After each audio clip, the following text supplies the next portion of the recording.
باقی سارے کام remote control ہو. جب انسان دیکھیں نا، ایک ڈاکٹر صاحب کے پاس ایک دفعہ میں گیا تو ایک مریض کو وہ سمجھا رہے تھے، اسے کہہ رہے تھے کہ تو تھوڑی ورزش بھی کیا کر، تھوڑی ورزش بھی کیا کر. اور ساتھ انہوں نے بڑی اچھی بات کی، کہنے لگے اللہ تعالیٰ نے نا جسم میں جوڑ بنائے ہیں، یہ گھٹنے ہیں، یہ کونیاں ہیں، اللہ نے جوڑ بنائے ہیں، اسی لیے تو بنائے تھے کہ تھوڑی ان کو حرکت بھی دی جائے. لیکن اگر آپ ان جوڑوں کو حرکت ہی نہیں دیں گے تو یہ تو زانگ آلود ہو جائیں گے.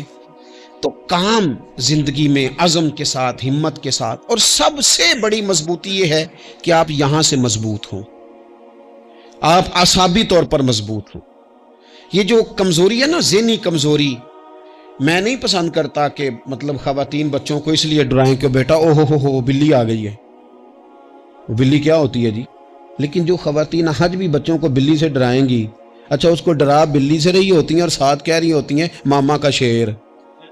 جی آپ کا شیر بلی سے ڈرتا ہے، یہ اماں کا شیر بلی سے ڈر رہا ہے، آپ نے اس سے بلی سے ڈرا دیا، اب نام شیر رکھ دیا ہے.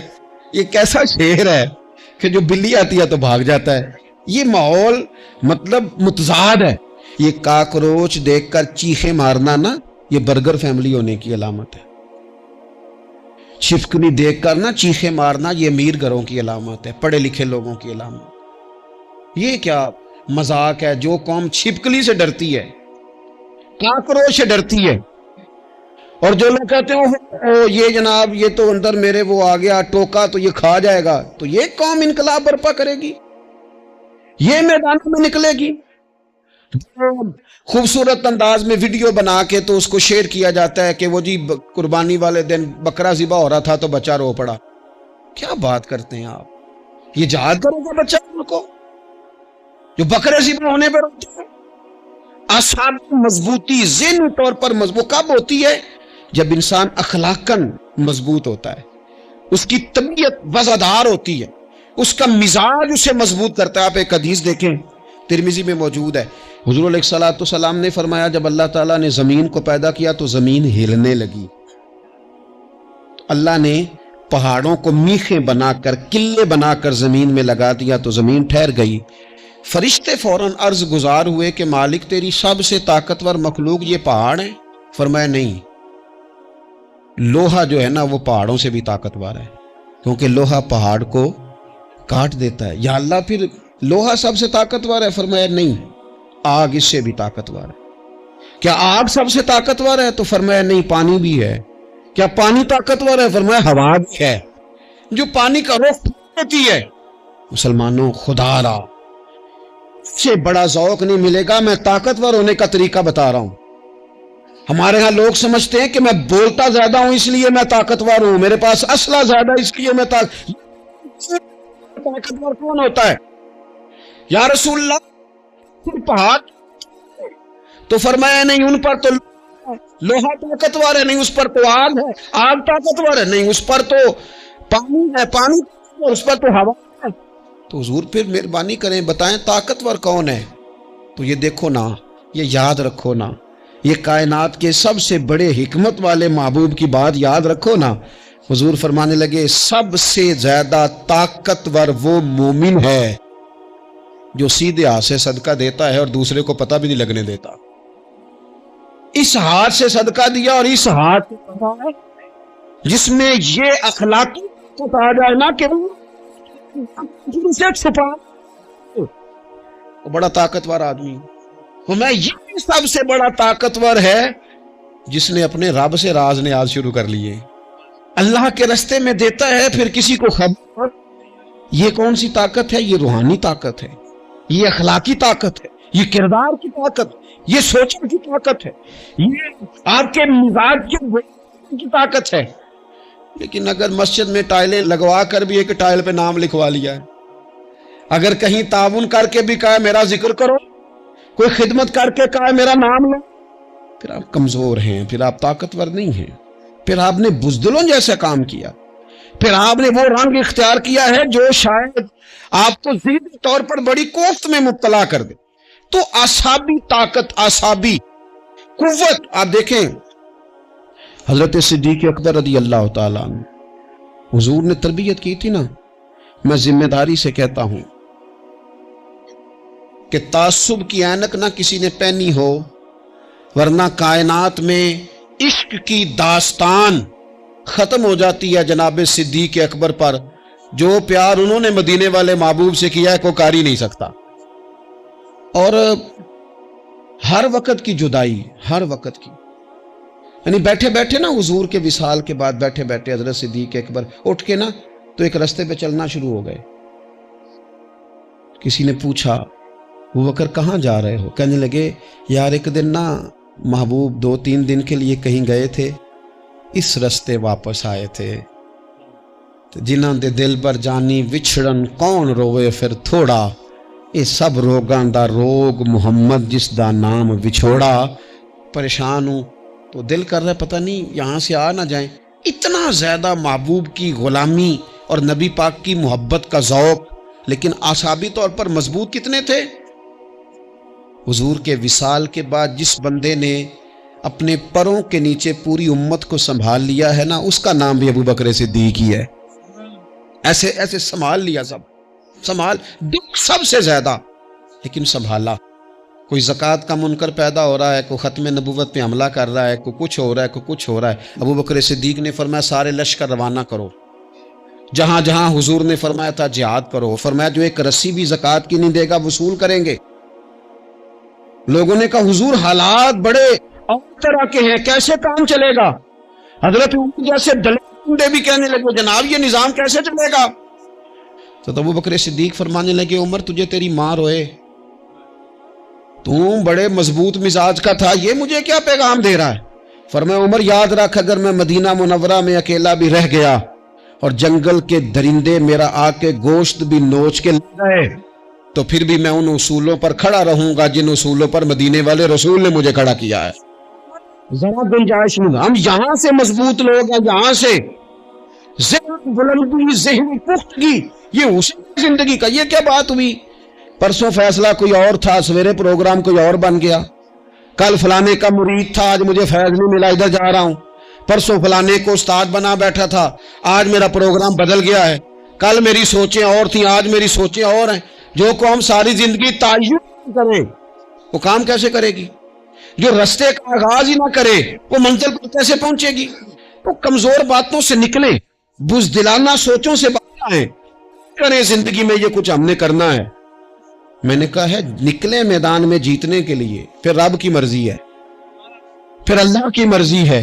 ساری زندگی صحابہ پر قرض رہا، قرضے بھی رہے، خدمتیں بھی ہوتی رہی، جہاد بھی ہوتے رہے، ڈیوٹیاں بھی ہوتی رہیں، سارے کام ہی ہوتے رہے۔ ہمارا یہ مزاج ہے ایک دو کھا گیا ہے ساری خوشیاں ہی گئیں، بس سارا کچھ ختم کر بیٹھتے ہیں۔ تو تھوڑی سی نا مضبوط دیکھیں۔ اچھا یہ حضرت ابوبکر کا حال ہے تو جناب عمر کی کیفیت کیا ہے؟ کلمہ پڑھتے ہی حضرت عمر نے فرمایا یا رسول اللہ جب آپ سچے، قرآن سچا، اسلام سچا، تو چھپ کے نماز پڑھنے کا کیا مطلب ہے؟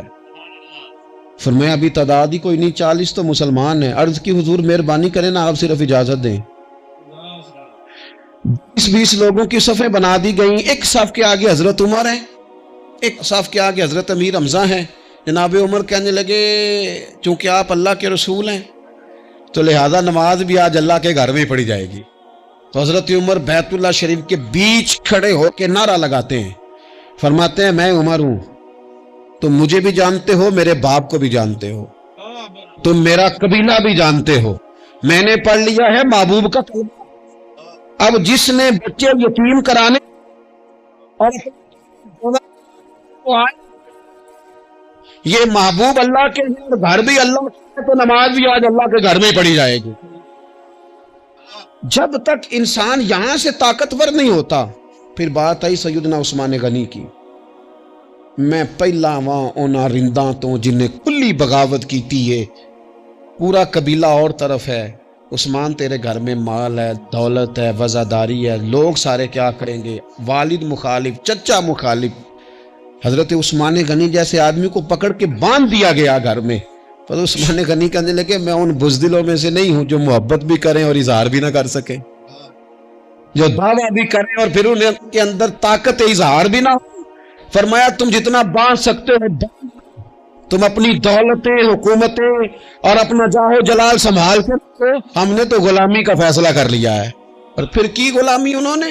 اور جہاں تک بات ہے شیر خدا حضرت علی المرتضیٰ کی، حضرت علی المرتضیٰ شیر خدا کا تو یہ حال تھا کہ ساری زندگی میدان میں رہے۔ ایک دن حضور نے صرف فرمایا کہ آج آپ کو نہیں لے کے جانا، آپ تھوڑا نا میرے نائب بن کر، حضور کسی نہ کسی کو نائب بنا کے مدینے میں چھوڑ کے جائے، ایک دن صرف کہا نہیں لے کے جانا۔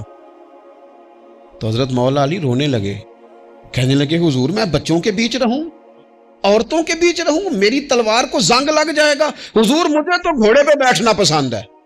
اچھا میں آپ کو ایک اور بات بھی عرض کروں، پہلے بھی میں نے کہا تھا پھر کہتا ہوں، کچھ لوگ پڑھے لکھے ہوتے ہیں بہادر نہیں ہوتے۔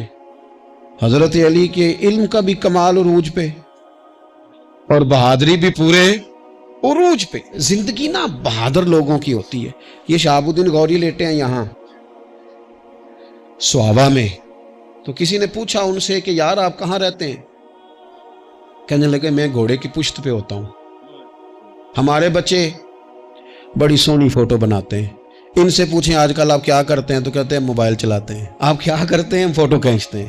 آپ کیا کرتے ہیں؟ کہتے ہیں وہ نا مجھے ایسا عجیب مسئلہ ہے موبائل کا کہ بچوں کی نا مطلب میں کئی دفعہ سوچتا ہوں کہ اگر انہیں کچھ 4 گھنٹے موبائل سے علیحدہ رہنا پڑا نا تو ہو سکتا ہے کہ ان کو ڈاکٹر کو بھی دکھانا پڑ جائے، اتنی کو بری حالت ہو گئی۔ مجھے ڈھیر سارے دوست کہتے ہیں جی آپ ٹیلی فون پہ ملتے نہیں۔ میں نے کہا میں پہلے ملا کرتا تھا جب تک لوگوں کی جیب میں موبائل تھا، جب سے لوگوں نے ہاتھ میں پکڑ لیا نا تو پھر تو ایک دن میں 100 نمبر ملتا ہے، تو پھر آپ کیسے موبائل پہ رہیں گے؟ پھر تو ایک ہی کام ہے، یا فون سنیں گے یا کوئی اور کام کریں گے۔ تو تھوڑی سی ہمت والی زندگی گزاریں۔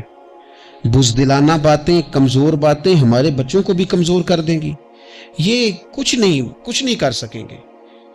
حضرت سیدنا عبداللہ بن زبیر رضی اللہ تعالیٰ عنہ، یہ مدینہ منورہ میں پیدا ہونے والے سب سے پہلے بچے ہیں۔ حضرت سیدنا ابوبکر صدیق رضی اللہ تعالیٰ عنہ کے نواسے ہیں، حضور کے پھپھو جناب صفیہ کے پوتے ہیں، اور عشرہ مبشرہ صحابی حضرت زبیر بن عوام ان کے بیٹے، شروع سے ہی بڑے بہادر تھے۔ ایک دن کچھ بچے گلی میں کھیل رہے تھے تو ایک شخص نے آ کے نا چیخ ماری، ڈرایا، سارے بچے بھاگ گئے۔ جناب عبداللہ ابن زبیر کہنے لگے کیوں بھاگتے ہو؟ اب چیخوں سے بھی ڈرو گے؟ واپس آؤ سارے، میں تمہارا امیر ہوں، آؤ ذرا اس پر حملہ کریں۔ ہم سارے بھاگے اور یہ اکیلا کھڑا رہے۔ اس پر حملہ کیا، وہ ڈرانے والا خود ڈر کے بھاگ گیا۔ تھوڑا سا مزاج، ذہن، طبیعت، دیکھیں نا بدتمیزی اور چیز کا نام ہے، لیکن گفتگو کا مضبوط ہونا یہ اور چیز کا نام ہے۔ بچوں کو جب پوری طرح یہاں تو ہم ان کو اس قدر زیادہ کمروں میں بند رکھتے ہیں کہ جب وہ نکلتے ہیں باغی ہو جاتے ہیں، یہاں پھر یہ ہوتا ہے کہ ان کے اندر جو صلاحیتیں ہوتی ہیں وہ پوری طرح دب جاتی ہیں، وہ جو کیفیات ہوتی ہیں جو ایک مردانہ وصف پہ ہونی چاہیے ان کے اندر موجود نہیں ہوتی۔ اقبال کہتے ہیں آئین جواں مرداں حق گوئی و بے باکی، اللہ کے شیروں کو آتی نہیں روباہی۔ اور یہ جو سہمے دوست ہیں نا، بالخصوص غریب طبقے سے، ان سے میں عرض کروں گا کبھی کسی کی گاڑی دیکھ کر مروب نہیں ہونا، کبھی کسی کے مہنگے کپڑوں کے روب میں نہیں آنا، کبھی نہیں۔ حالات کے سہمے ہوئے لوگوں کو بتا دو حالات بدل جاتے ہیں، ایک جیسے نہیں رہتے۔ کبھی کمزور نہ پڑیں اور جگہ جگہ اپنے دکھ بھی نہ بتائیں، جگہ جگہ اپنے دکھ نہ بتائیں، ہمت کریں۔ وہ ایک شاعر نے کہا تھا کہ با ہمت لوگ کبھی ہارا نہیں کرتے، یا وہ جیت جاتے ہیں یا کچھ سیکھ جاتے ہیں، وہ نا میدانوں میں رہتے ہیں، کمزور نہ پڑیں۔ یہ جو اتنا لمبی لسٹ بن گئی ہے نا، اتنی لمبی لسٹ مانگنے والوں کی، اتنا لمبی فہرست ہو گئی ہے، ہر سگنل پہ، ہر چوک میں، ہر رش والی جگہ پہ، یہ بتاتی ہے کہ لوگ اس کو آر ہی نہیں سمجھتے، کمزوری نہیں سمجھتے، طاقت والا مزاج۔ حضرت عمر بہادر تھے تو بہادر لوگوں کو پسند بھی بڑا کرتے تھے۔ حضرت عبداللہ ابن زبیر چھوٹے تھے، بچوں کے ساتھ کھیل رہے تھے، اور یہ وہی حضرت عبداللہ ابن زبیر ہیں جو بعد میں امام حسین کے قاتلوں کے سامنے ڈٹ کے کھڑے ہو گئے، اور انہوں نے اعلانیہ ان لوگوں کا بائیکاٹ بھی کیا اور ان لوگوں کے ساتھ صف آرا بھی ہوئے، حضرت عبداللہ ابن زبیر۔ اور فرماتے ہیں کہ میری ماں 90 سال سے زیادہ عمر تھی حضرت اسماء بنت ابی بکر کی، جب میں نے انہیں کہا نا اماں وقت آ گیا شہادت کا تو میری اماں مجھے کہنے لگی پتر میدان میں رہنا، میدان میں بکرے کو ذبح ہوتے وقت تکلیف ہوتی ہے، جب اس کی کھال اتاری جائے پھر کوئی تکلیف نہیں ہوتی، ایسے ہی کمزور نہ پڑنا۔ ہمارے ہاں تو لوگ کہتے ہیں نا پتر اندروں کنڈی لے لا ساڑی نہیں لڑائی، وہ جب ہمارے گھر آگ آئے گی پھر اسے ہم بند کریں گے، ابھی نہ تو بالکل باہر نہ نکل۔ کیسے قوم آگے بڑھے گی؟ جرتیں کیسے پیدا ہوں؟ اور جو کچھ کہہ نہیں سکتے وہ منوائیں گے کیسے؟ جو بات کرنے کی طاقت نہیں رکھتے وہ اپنا منوائیں گے کیسے؟ حضرت عبداللہ ابن زبیر رضی اللہ تعالیٰ عنہ اپنے دوستوں کے ساتھ گلی میں کھیل رہے تھے، جناب عمر فاروق آ گئے۔ حضرت عمر فاروق کا جلال تھا، بچے ان کو دیکھ کے دوڑ گئے، حضرت عبداللہ ابن زبیر کھڑے ہیں۔ حضرت عمر قریب آئے، کہنے لگے پتر آپ کیوں نہیں دوڑے؟ حضرت عبداللہ ابن زبیر چھوٹے سے ہیں، کہنے لگے جی کیوں میں دوڑتا، میں نے کوئی جرم کیا ہے، کوئی میں نے غلطی کی ہے، بھلا کیوں دوڑوں؟ آرام سے کھیل رہے ہیں اور نہ ہم نے کوئی رستہ بند کیا، جگہ ہے آپ نے گزرنا تو گزر جائیں۔ چاہیے تھا نا حضرت عمر ناراض ہوتے، پر جناب عمر نے ماتھا چوم لیا۔ کہنے لگے کیا بات ہے بیٹا، ان چیزوں پر ذرا قائم رہنا۔ کہنے لگے جرم کیوں ہے؟ کیا مطلب ہے اس بات کا کہ فلانا ہے تو دوڑ جا، کیوں دوڑیں جی؟ تو ہم نے جو قوم کو سکھانا شروع کیا ہے نا، دیکھیں فقر اور چیز ہے، درویشی اور چیز ہے، سادگی لیکن ظلم سہنا اور چیز ہے۔ دنیا میں قتیل اس سا منافق نہیں کوئی جو ظلم تو سہتا ہے بغاوت نہیں کرتا۔ اپنی زندگی میں عزم کو، ہمت کو، نظریے کو بلند کریں، مظلومانہ مزاج نہ پیدا کریں، بلا وجہ دکھ سنا کے اپنے آپ کو کمزور نہ کریں۔ یاد رکھیں اگر ہم اپنے دکھ کسی کو سنا رہے ہیں اور اپنے آپ کو بڑا غریب ثابت کر رہے ہیں تو ایسا نہ ہو کہ ہمارے بچے اس کا برا اثر لے جائیں۔ خودداری سے جینا سکھائیں، عزت نفس سکھائیں، ہر وقت گھر کے اندر، کلاس کے اندر، اپنے دوستوں کی جمعیت کے اندر کمزور باتیں نہ کریں، رو دھو کے وقت نہ گزاریں۔